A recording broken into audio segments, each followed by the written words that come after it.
over to you, Chair. Thanks, Karen. Good afternoon. Welcome to this Local Issues Subcommittee meeting of the Cabinet. My two colleagues with me, Councillor Scott and Councillor Mather. There's just one item on the agenda as far as I can see. Karen, is that correct? Yes? It is, yes. So would you like to introduce it to us? I will, yes. Chair, can I just interrupt? Sorry. Do you just want to go through the formal agenda? Yes. Minutes and interest, please, Chair. Oh, sorry. Okay. Sorry. Yes. Memberships of the committee. Yep. We have Councillor Scott in attendance for Councillor Turner. Yes, that's true. Okay. Thanks, Kathy, for taking that position. Thank you. Minutes of the previous meeting, can we accept those as a correct record?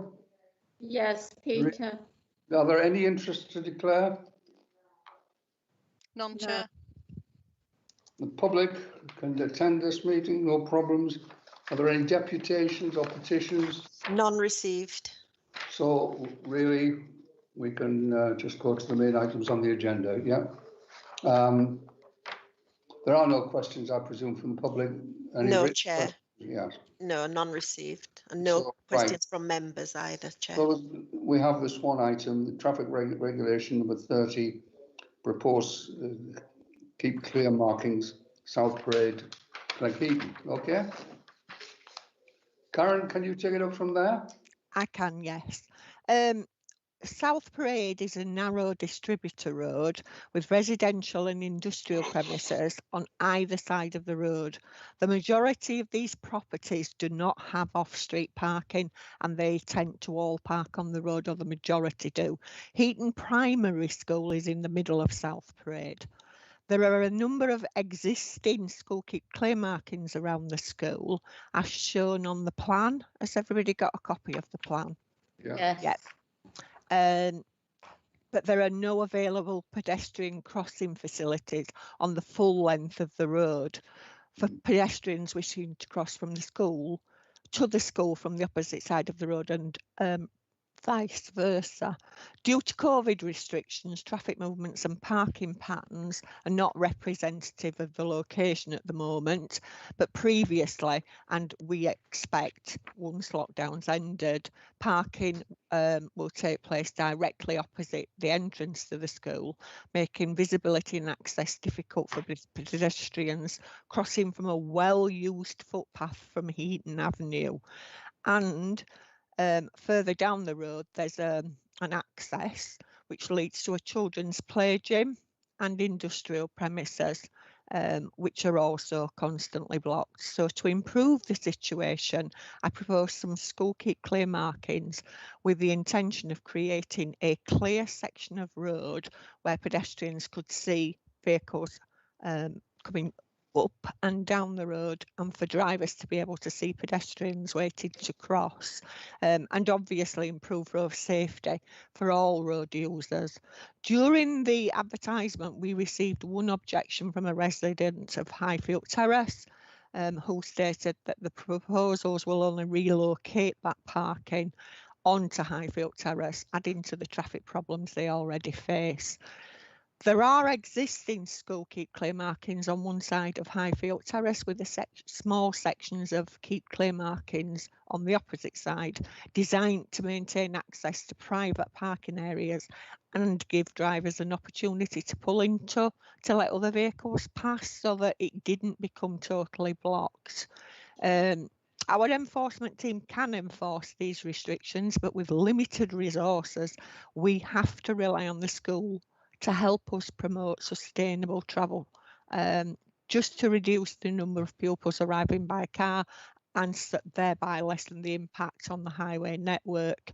My colleague has contacted the school and he had a meeting with them planned for January, but due to the lockdown, that didn't happen. He's hopeful that that will now take place in April, and he feels the school are happy to work with this. So that's a good sign that we will be able to do something about the congestion there.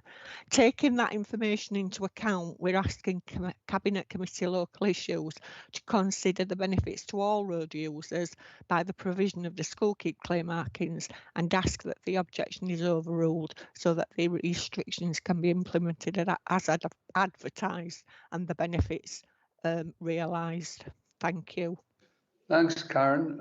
Bring my colleagues in a second. This is the kind of problem we have outside almost the majority of schools. There's an intransigent position between the needs and demands of the road user, the car user, and the pedestrian, particularly the children. And I don't envy your task trying to get some sort of compromise between it. I think this is a reasonable one, but my colleagues might want to comment further. I will sum up at the end. Naheed, you got your hand up, yeah? Yes. Thank you, Peter. And of course, I agree with your opening remarks alongside the report. It is a national problem. It is a particular problem at this point. And whilst we want to make sure that we work with our residents, it is a situation where we have to think about overall rather than individuals, overall safety of the school, and to enable sustainable travel. I am happy to hear that the school is on board. I agree with the report and its recommendations. Thank you, Chair. Thanks, Naheed. Kathy, do you want to add anything? Yeah, I just want to say I totally support the officer's recommendation. I think highway safety and safety of pedestrians and the school children all in that area is paramount. And if it improves visibility and slows traffic down and enables things to happen, I think there's only benefits to come from this. So yeah, I fully support the officer's recommendations. I think we're unanimous on this. Clearly, we want to put the children's interests first. Their safety is absolutely critical. I think there is no opportunity for a compromise in that sense, but I think that the objection should be dismissed because, frankly, we need to take note of the interests of the children, and this seems to be the only action that seems reasonable. So, is somebody prepared to move this? Naheed, are you going to move it? Yes, I am moving this. Kathy, are you going to second it? Yes, I'll second it. Okay, I agree with that. I think we're unanimous on this, that we accept the officer's recommendation. Thank you very much. Thank you. End of story. It was a quick one. Yeah, thank you.